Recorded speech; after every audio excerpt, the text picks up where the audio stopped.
क्यों भैया? आई भैया तुम क्या हो? कोई ऑफिसर हो, आईएएस ऑफिसर हो, डीएम हो, या फिर कहीं के प्रधानमंत्री हो कि तुम्हारे लिए अलग से व्यवस्था दी गई है?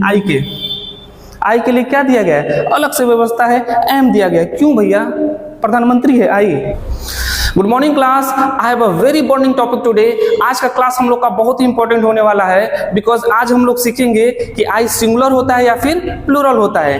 आई का इस्तेमाल हम लोग कब सिंगुलर के रूप में करते हैं और कब प्लूरल के रूप में करते हैं। Lots of confusion are there. बहुत सारे ऐसे स्टूडेंट्स हैं, पीपल है, इवन बहुत सारे ऐसे टीचर है जिनको आई के साथ बहुत सारा कंफ्यूजन होता है कि आई का इस्तेमाल कब हम सिंगुलर के रूप में करेंगे और कब प्लूरल के रूप में करते हैं। आइए इसको आसान तरीके से समझते हैं कि इसका कॉन्सेप्ट क्या है और किस तरीके से हम आई को डिफाइन करेंगे। देखिए, आई के बारे में समझने के लिए सबसे पहले हमें पर्सन को समझना होगा।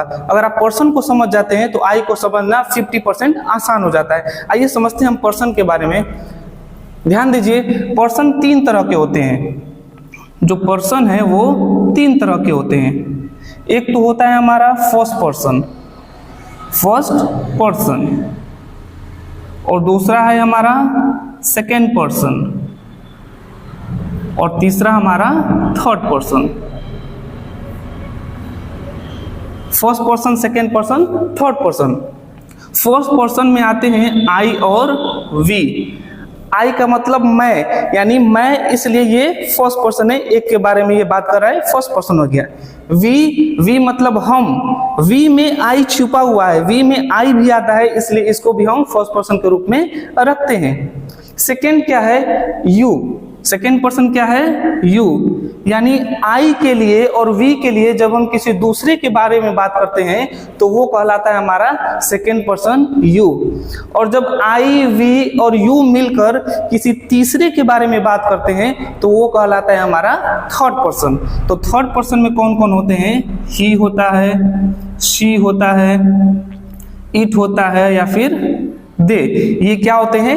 थर्ड पर्सन होते हैं। पर्सन के बारे में समझ गए। अब देखिए, आसान तरीके से मैं आई को डिफाइन करता हूं कि आई कब सिंगुलर होता है और आई कब प्लूरल होता है। अगर आप एक बार में आसानी से समझ गए तो आपके लिए कॉन्सेप्ट क्लियर हो जाएगा। अगर नहीं समझ पाए तो ये बहुत ज़्यादा आपको कंफ्यूज करेगा। जैसे देखिए, एग्जाम्पल के तौर पर समझिए। अब इस क्लास में आप लोग 50 स्टूडेंट्स हैं, ठीक है? 50 स्टूडेंट। कितने? 50। मैं जो हूं, मैं एक आई हूं। मैं अपने आप के लिए क्या हूं? आई हूं। क्या हूं? आई। यानी एक मैं आई हो गया, ठीक है?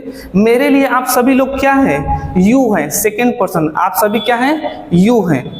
लेकिन आप बचे 49 यानी 49 स्टूडेंट्स, आप अपने अपने लिए क्या हैं? आप अपने अपने लिए खुद ही एक आई हैं। आप सभी क्या हैं? आप अपने अपने लिए आई हैं। लेकिन आप अपने लिए तो आई हैं ही, उसके साथ साथ आई की मात्रा अगर हम देखें तो कितना हो गया? 49 हो गया। तो अपने लिए आप आई हैं, लेकिन टोटल आप 49 हैं, इसलिए प्लूरल हो गए आप। समझ में आ रहा कॉन्सेप्ट? यानी मैं एक आई हूं और मेरे लिए आप सभी लोग यू हैं, लेकिन आप सभी लोग अपने लिए आई हैं, और टोटल देखा जाए 49 लोग, तो ये प्लूरल हो गए। और यहाँ पे प्लूरल का इस्तेमाल हम करते हैं। अगर ये कॉन्सेप्ट आप समझ रहे हैं तो आपके लिए आई क्लियर है, नहीं तो ये हमेशा कंफ्यूज हो जाएगा। आई क्या है? आई एक भूत की तरह है। जो देखा है विश्वास करता है, जो नहीं देखा है वो विश्वास नहीं करता है। यानी आई के कॉन्सेप्ट को अगर आप समझ गए हैं तो बिल्कुल फाइन है। अगर आप नहीं समझ पाए हैं तो आप हमेशा कंफ्यूज रहेंगे। ध्यान दीजिए, हमेशा कंफ्यूज रहेंगे, क्योंकि आई का कोई रिटन नहीं दिया गया है, इसका कोई कॉन्सेप्ट नहीं है, इसका कोई रूल नहीं है कि यहाँ पर आई सिंगुलर होगा, यहाँ पर आई प्लूरल होगा। इसको आपको समझ कर ही करना पड़ेगा। अगर रिटन होता तो बहुत सारा कंफ्यूजन हो जाएगा। जैसे अगर हम मान लेते हैं कि आई क्या सिंगुलर है, हम मान लेते हैं कि आई सिंगुलर है। अगर आई सिंगुलर है तो इसके साथ हमें हैज का प्रयोग करना चाहिए, लेकिन होता है हैज का प्रयोग? नहीं होता है। तो इसलिए क्या ये है? गलत है। अगर हम मान लेते हैं कि आई जो है प्लूरल है, अगर आई प्लूरल है तो इसके साथ हम लोग वर का इस्तेमाल करते हैं, लेकिन ये क्या है? गलत है। आई के साथ वर का इस्तेमाल नहीं करेंगे, क्योंकि अगर आई के साथ अगर आप वर का इस्तेमाल करते हैं तो ये कंडीशनल सेंटेंस में इमेजिनेशन हो जाता है। जैसे अगर मैं राजा होता तो मैं क्या कहूँगा? इफ लगाना पड़ेगा। If I were a king. चूंकि आई सिंगुलर यहाँ पर होता है इसलिए आई के साथ वज लगाते हैं। आई के साथ क्या लगाया जाता है? वज लगाते हैं।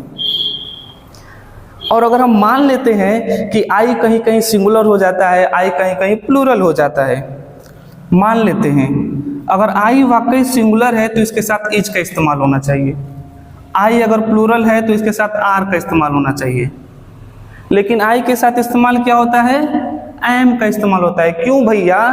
आई भैया तुम क्या हो, कोई ऑफिसर हो, आईएएस ऑफिसर हो, डीएम हो, या फिर कहीं के प्रधानमंत्री हो कि तुम्हारे लिए अलग से व्यवस्था दी गई है।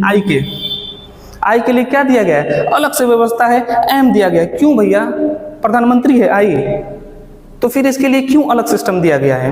तो ये बहुत सारा कंफ्यूजन है और ये हमेशा कंफ्यूज करेगा, क्योंकि इसका जिक्र, आई का जिक्र किताबों में नहीं दिया गया है, कोई कॉन्सेप्ट नहीं है, कोई इसका रिटन साक्ष्य नहीं है कि इसका ये कॉन्सेप्ट है, इसका ये रूल है कि इस तरीके से यहाँ ये आई सिंगुलर हो जाएगा, इस तरीके से ये प्लूरल हो जाएगा, इसके लिए हम एम का इस्तेमाल क्यों करेंगे। नहीं, ये आपको समझना ही पड़ेगा। हाँ, जब बनाया गया उसके बारे में तो कुछ ना कुछ इसका फैक्ट दिया गया है जो हम बहुत अच्छे टीचरों तक अभी तक नहीं आया है, कोई इसको अच्छे से डिफाइन नहीं किया है कि इसका रूल क्या है। अगर आपको पता हो या आप में से किसी को भी पता हो आई के कॉन्सेप्ट के बारे में कि हाँ इसका नियम ये होता है, इसका तरीका ये होता है, तो जरूर आप सब भी मुझे बताएं। और आप सभी जो वीडियो देख रहे हैं मेरा, आप वीडियो के कमेंट बॉक्स में जरूर ये डिटेल बताएं कि आई कब सिंगुलर होता है और कब प्लूरल होता है, इसका कॉन्सेप्ट क्या है, इसका रूल क्या है। एग्जाम्पल से नहीं समझाना है, जैसे मैंने एग्जाम्पल समझाया, आपको हर जगह हर टीचर एग्जाम्पल से ही समझाएगा, इसका फैक्ट नहीं दिया गया। तो आई का कॉन्सेप्ट जो है आपको समझकर ही करना पड़ेगा। अगर आप समझ गए, जैसे मैंने एग्जाम्पल दिया, बहुत आसान तरीके से मैंने एग्जाम्पल दिया, अगर आप समझ गए तो फाइन है, अगर आप नहीं समझे हैं तो ये आपको हमेशा कंफ्यूज करेगा। तो नेक्स्ट क्लास में हम लोग मिलते हैं नेक्स्ट थ्योरी के साथ। Thank you very much.